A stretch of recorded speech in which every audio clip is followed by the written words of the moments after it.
Record. All right. Yes, littering from space. So we're going to finish the Apollo program today. Woohoo! So there is a kind of a fun, let me see here, list.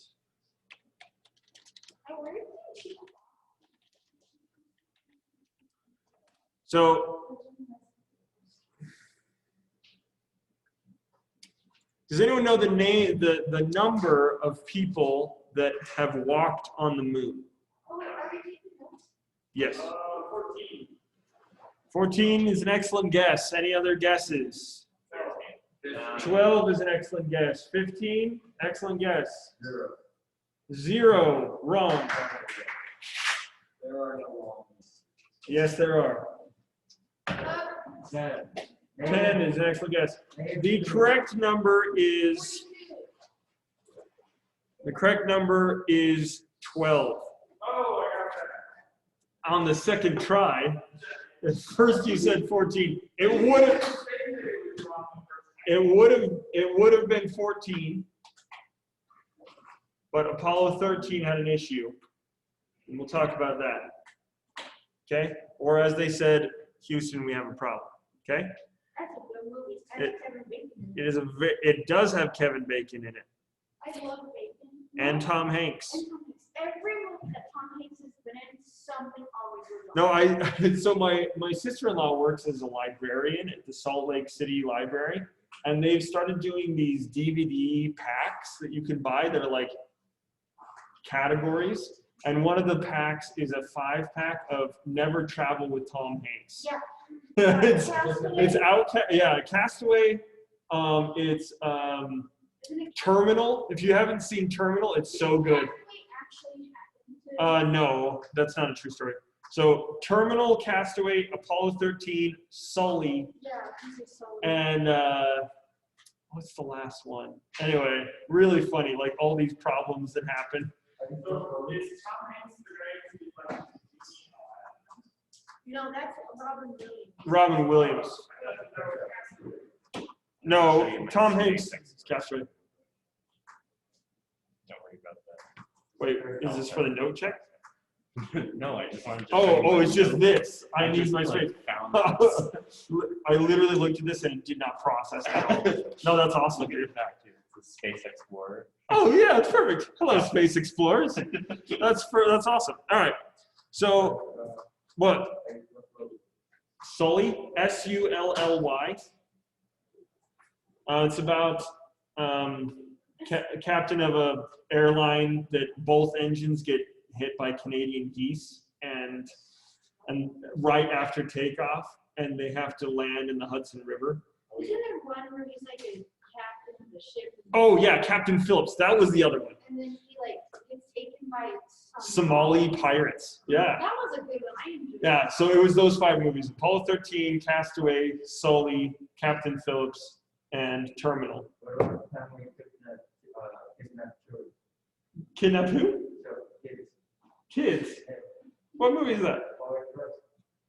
Oh, Polar Express. Yes. That's true. Don't travel with them there either. All right. Okay. So let's talk about the Apollo program. I'm second worst thing to ever happen to Oregon. Oh, gosh. The Apollo program, 12 human beings have walked on the moon. 24 human beings have gone to the moon. Okay? So Only half of those that went to the moon actually walked on it. What? Why? Well, so remember when we talked about last time? So, someone's like first edition. And then they're dug the one week for sure. Because you gotta have to think on orbit, so I don't yeah. like rendezvous and stuff. So this is this is how the Apollo missions worked. Okay? What did Apollo stand for? Apollo is the Roman god of the sun. Which makes no sense. It should have been Artemis, who is the goddess of the moon. Yeah, should they have been the goddess of the moon? Yeah, we'll talk about that. Sexism. Yes, the Artemis program is a thing now, but back in the 60s, you know, they didn't want to name a space mission after a woman. I mean, come on, right? Trust me, I know. Sexism, it's stupid. All right. Wait, is that the actual reason? Yes. Yeah. That's ridiculous. Dude, this is coming from a country that didn't. So let's take it after the sun. It's coming from the country that Well, this is coming from the country that didn't put a woman in space for like 25 years after putting man in Still, space. that's ridiculous. It's a make-believe figure representing the moon. Oh, I completely agree, my friend. Completely. Man, forget it. Yeah. Man, guys, I'm having a revelation. Sexism is kind of bad. I'm having a revelation. Okay, so we have the Saturn V here. Okay, launching, and then staging, right? And then we get translunar injection, right? Okay, translunar injection. Remember, is the when they burn their engine to go to the moon. Okay, and then they get to the moon. They go around, detach. The Apollo capsule stays in orbit around. The lander goes down. They do the same thing for the Artemis mission. NASA came out with a video about what they're going to do next. Yeah, it's very, very similar. The Artemis program, we'll see how the Artemis program develops. We'll talk about that when we get to current spaceflight. Okay, so the command module stays in orbit. And then the lunar module goes down and lands. And that's what this is, right? And then this is the ascent of the lunar module coming up to meet the Apollo capsule. And then they go back to Earth and re-enter as just the capsule and parachute down, okay? So there were 12 missions that went to the moon. No, sorry. Sorry, not 12. There were 8 missions that went to the moon. 6 of them landed. Wait, let me think here.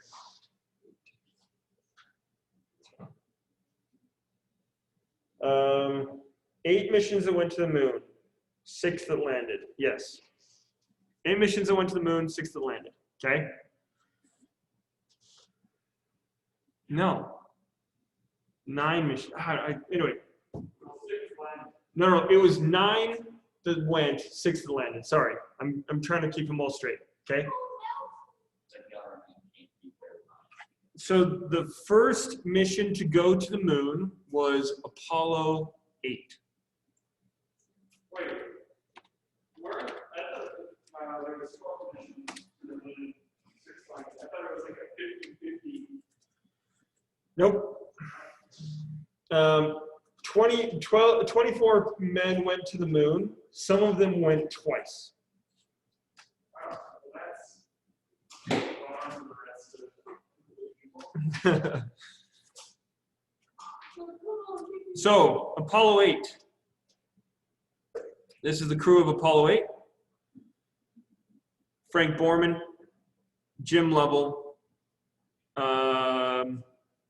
who is this? I don't remember his name. I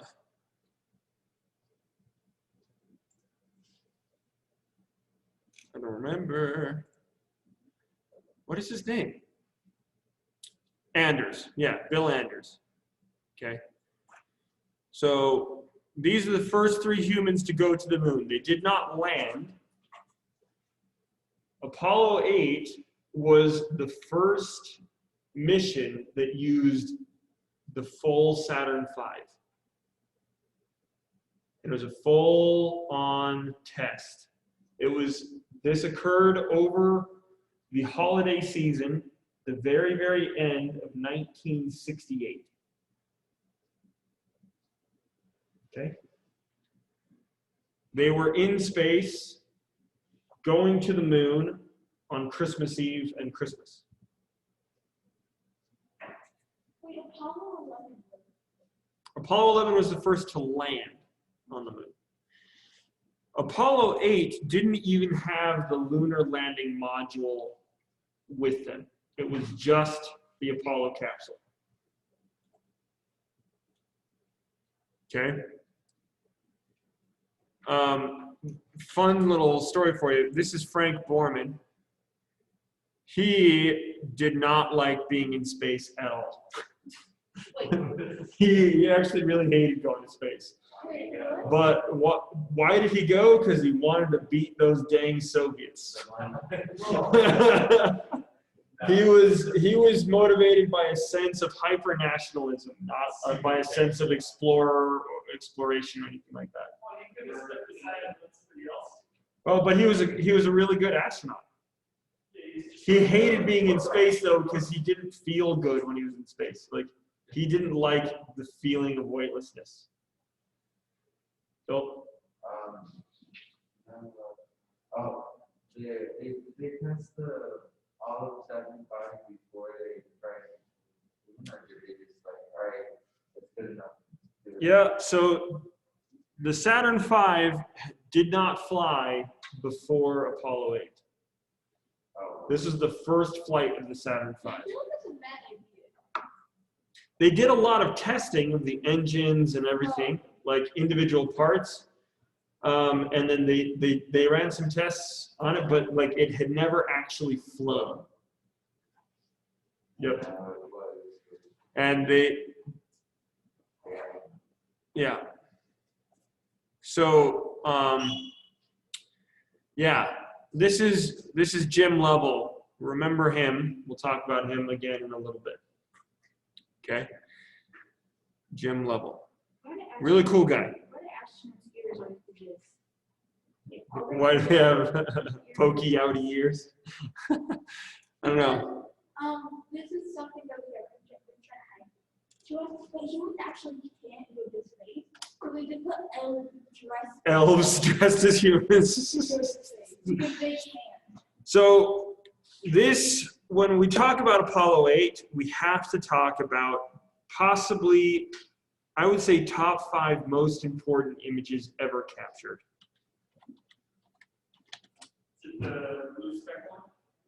This is Earthrise. Okay. This is from Apollo. This is from Apollo 8. What? That's a face image of the Earth that's actually black. Oh, okay. All right. This is Earthrise. Not only was this this is an extremely important image, okay, for space exploration, but this is an extremely important image for a lot of reasons. This image was taken, again, in 1968. It was published publicly when they got back in 1969. That's a really high quality picture for that It time. was on film. Is that Australian? That looks like South America. It looks like that. I think it is really. I'm gonna place my bets on Australia. I'm gonna have it. Let's zoom in. It's kind of red. No. That's South America. Yeah, that looks That's like down the well, That's definitely South I America. think that's a cell phone. I think that it is Africa. in what orientation? Oh, North is here. North is here. yeah, you're probably right. Let's search it up. What land that's in? I'm actually. Okay, so this is Earthrise.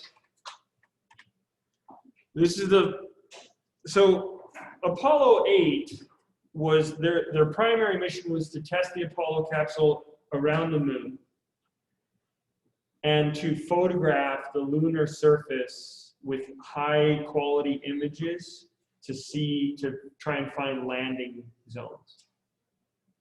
Okay? Oh my gosh, I don't care about baseball. I don't know how to get rid of the CBS Sports notifications. It's really annoying. Anyway. So as they were orbiting the moon, they were taking pictures of the moon's surface to see where they were going to land, where future missions were going to land, right? And then as they came around the back side of the moon, they saw a blue half sphere rise above the horizon. Okay? It is Africa? It's Africa. Yeah. That's the very. This is the Sahara Desert, yeah? Yeah, that's the very top. I was just looking at it too. And this is Antarctica right here. Yeah, that's the very top of Africa. Like just above it would be like Europe. Yeah, so Europe's over here. Yeah. Here's the Sahara. This is the Congo rainforest. South Africa's right here. Antarctica. South America is over here somewhere obscured by these clouds.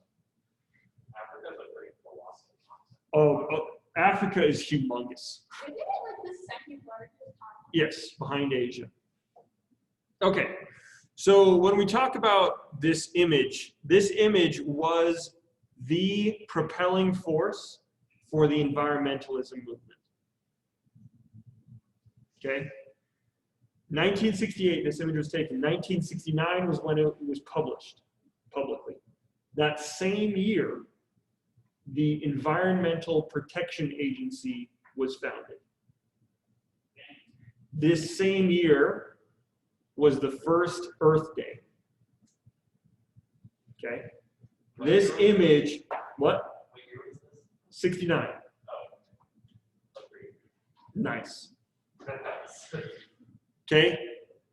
1968 was when the picture was taken. It was published in 1969 for the public to see because they had to get back to Earth, right? And then publish, anyway, develop the film and all that stuff.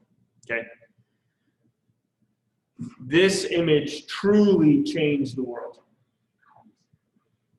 This is considered by many people to be the image of the century. The blue and white and green and red marble that is the Earth, sitting, hanging in the blackness of space, rising above the horizon of a gray and bleak and cratered lunar surface. This was mind-blowing for most people. An image like this had never even been imagined. These astronauts were not anticipating seeing the Earth rise above the surface of the moon. Like they were so concentrated on taking pictures of the moon, and then you can hear, and we'll play the audio, when they like, oh man, look over there, right? As the Earth was rising, and they said, we went to go explore the moon. We ended up discovering the Earth. Okay? And each astronaut, especially these 24 men that went to the moon as a part of the Apollo program, talked about how beautiful the Earth is from the moon. These are the only people in history that have seen the Earth from a distance that you can actually see the entirety of the circle. The International Space Station orbits too closely.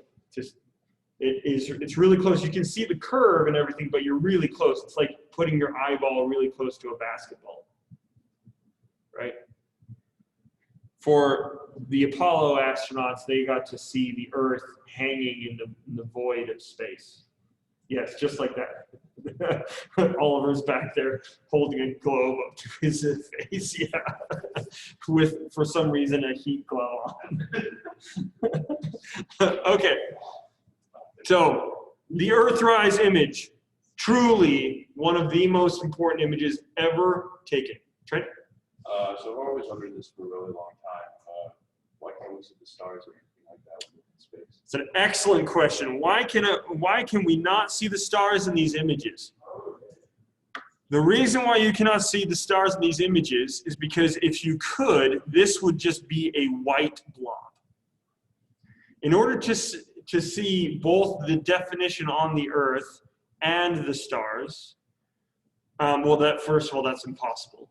You'd have to take two different images and put them over each other because of the exposure, right? The exposure length is extremely short for this image, and the saturation is very low, right? Because in space, I mean, you've got this blackness, right? The Earth is very bright. If you made it so the camera was set to a setting where you could see the stars, then you would see the stars, and then you would just see this white blob right here, and you'd see a slightly less bright, kind of grayish blob down here.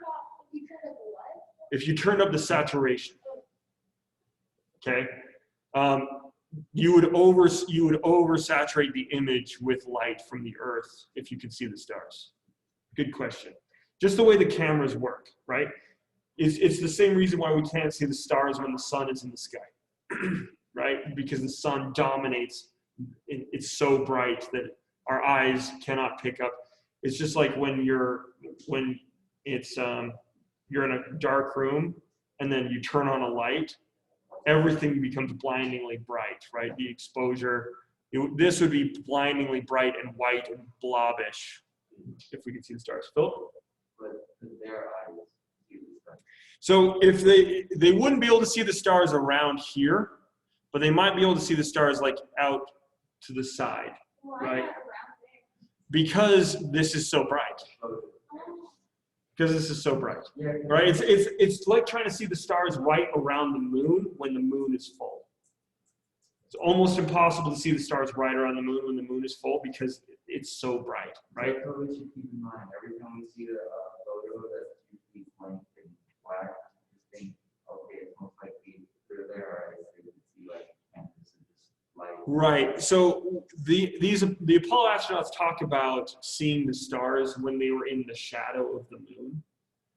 And they talked about just how crazy the sky looks. Because even on the clearest night here on Earth, we still have atmospheric interference.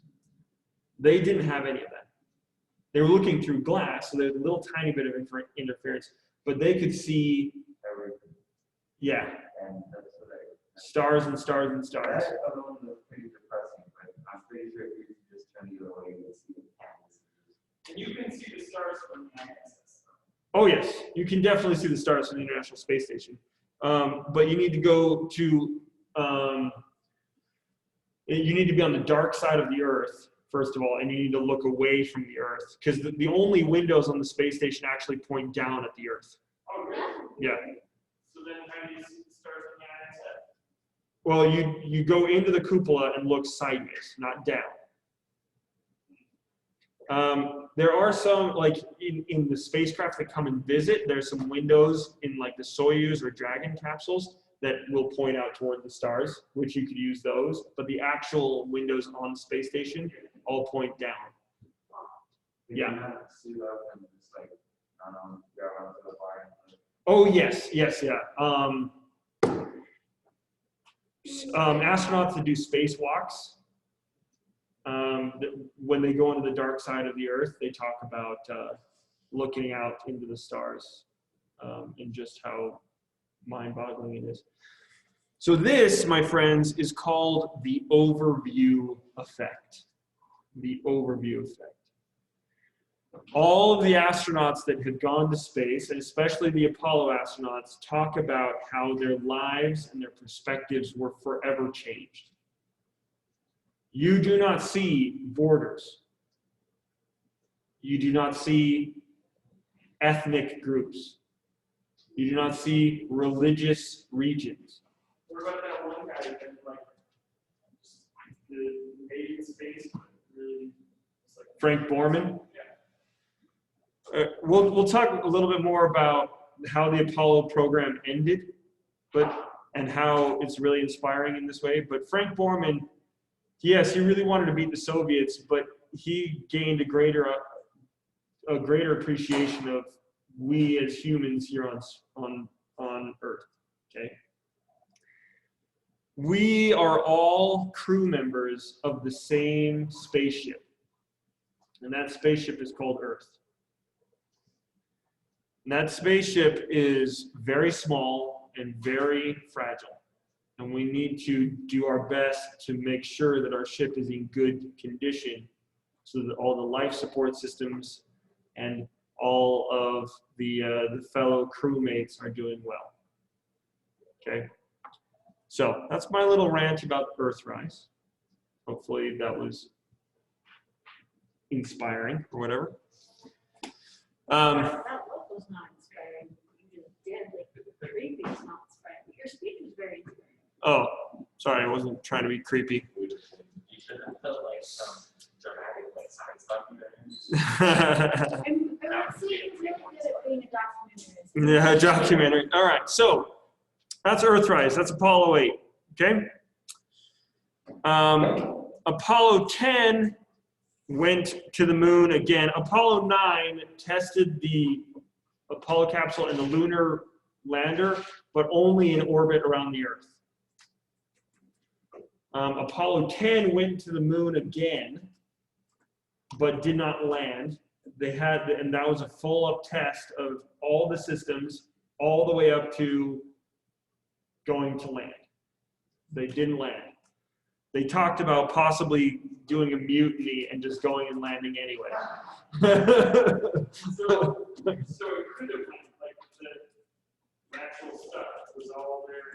Yep, Apollo 10 had everything ready to go, but they needed to do one last test. To be honest, if I was them, I'd probably be like, I wouldn't do it. So this is Apollo 10. So they even got out and flew the lunar lander around a little bit free from the Apollo capsule. Was that unique or? No, that was in program. I would. Like they really thought about this, like, oh weird, we seem to be decelerating and going down toward the surface. And it's very, like, done in How unusual. our engines seem to be strangely The firing into retrograde position. No, yeah, so they did maneuver and then they practiced docking the two spacecraft together and they did a whole bunch of tests, but they didn't actually land. So Because they didn't just like, we're so close. So one of the guys that was in this capsule but didn't get to, or in this spacecraft but didn't get to actually land was a guy named Eugene Cernan. And he was the last moonwalker. So he went to the moon twice. He was on Apollo 10 and Apollo 17. Is that where the name Kerman comes Yeah. from? I think so, yes.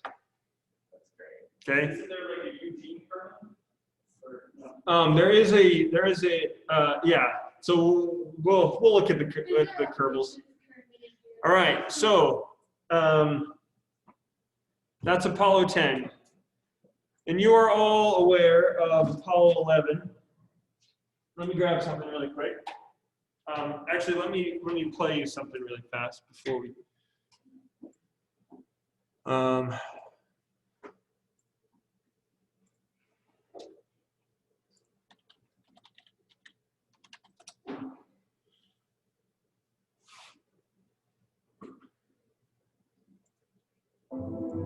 It is humankind's first look ever at the far side of the moon. It was a lot rougher than the front of the moon, the side that's always exposed to the Earth. We were like three school kids looking into a candy store window. Our noses were pressed against the glass. We forgot the flight plan. Then, something happens that no one has predicted, and it turns out to be an even more amazing sight. When I looked up and saw the Earth coming up on this very stark, beat up lunar horizon, an Earth that was the only color that we could see, a very fragile looking Earth, a very delicate looking Earth, I was immediately almost overcome with the thought, here we came all this way to the moon, and yet the most significant thing we're seeing is our own home planet, the Earth. Though their mission is to photograph the moon, all three men focus on the Earth. Bill Anders takes a picture that gives humanity its first look at our home as it really is. Earthrise.